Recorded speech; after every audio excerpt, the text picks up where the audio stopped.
sense of belonging by supporting both our children and our parents and providing a high level of pastoral care. When I first went there, it was all about getting to know families, predominantly the parents. So Yes. it was just sort of quietly just sort of being around and gaining their respect and trust. So eventually, I think I've gained, I'm more seen as another parent rather than a staff member.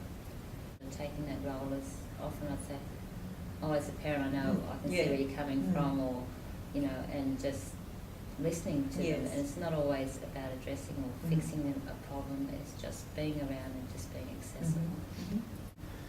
As schools, we don't, we're not just there to educate children. I think if we can make the home good and the parents are well supported, I think the child will go better in school.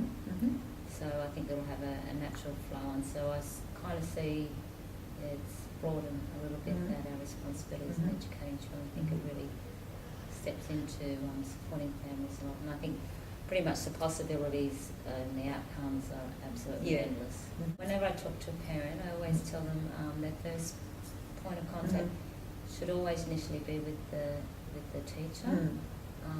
But of course we're always there, as is the principal or the assistant principal or the counsellor or myself.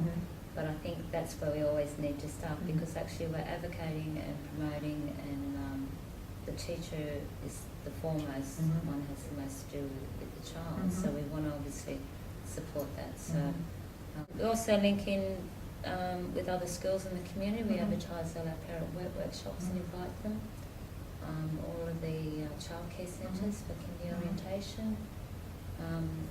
Local agencies we refer on to, and neighbourhood centres, we get together with them and see what's happening in their community, because it's such a diverse area of little pockets of community. It's a challenge for them as well, so we work closely with them, Uniting Burnside, etc.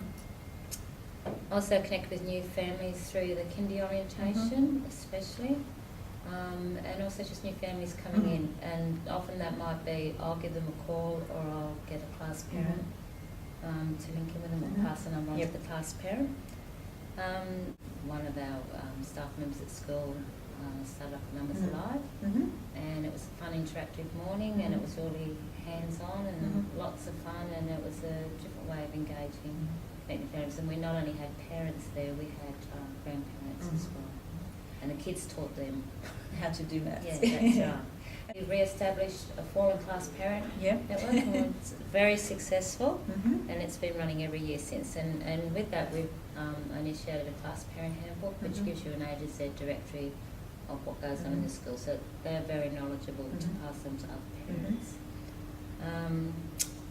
And usually the class parents are the eyes and ears of really what's going on in homes and in our families. So not everyone will read the newsletter, not everybody will walk past the A train, not every kid will go home and tell mum and dad what's happening at school, so it's really trying to reach them in all different And what's been some of the successful ways of reaching those hard to reach parents?